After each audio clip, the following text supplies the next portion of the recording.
It's time for real leadership. What's the difference between leadership and management? If you have problems with this question, you aren't alone.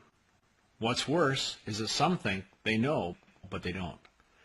The confusion stems from the fact that even great authors who write about it, great speakers who speak about it, and great institutions that teach it, at best are confused and at worst don't know.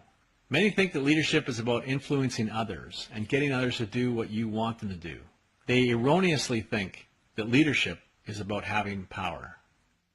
Let me ask you this. A young man is leaving a bar at Whistler. He's headed back to his hotel. It's 2 a.m. as he cuts through a vacant parking lot. He sees that a garbage container is tipped over and refuse is spilled around it. He knows that this is not good for the bears because they could get sick from the contents, and they could get too friendly with people and have to be put down.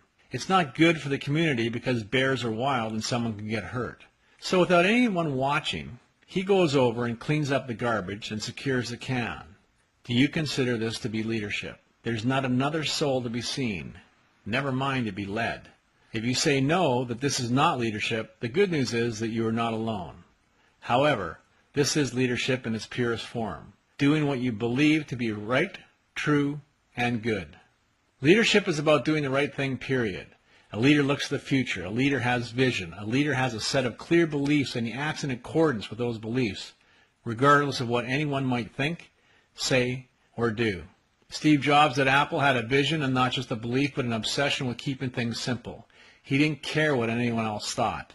Martin Luther King Jr. believed that every man should have equal rights regardless of skin color. People followed him not because of him, but because of what he believed. Some leaders die in jail alone and we never hear of them. Nelson Mandela would have never been heard of if he had died in jail, yet King and he are considered two of the top 50 leaders of all time. Managers are coaches. They get things done efficiently and effectively through others.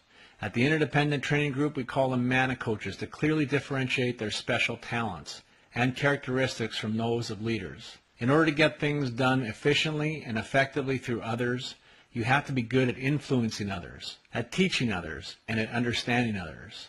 In professional sports, leaders receive by far the most recognition and the most rewards. Most businesses, unfortunately, have it the wrong way around. Everyone knows who Wayne Gretzky is, but how many know who Glenn Sather is? Wayne was a hockey player, legend, and a leader, and Glenn was his coach.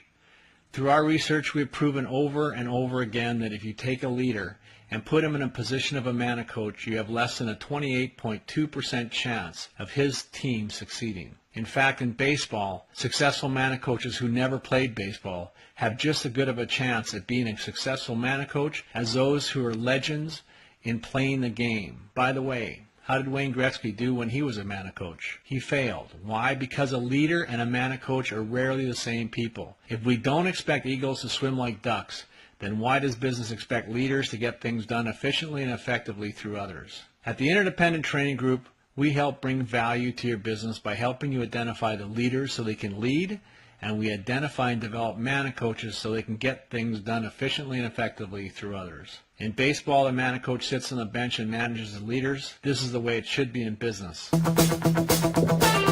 Let's all stop the hate.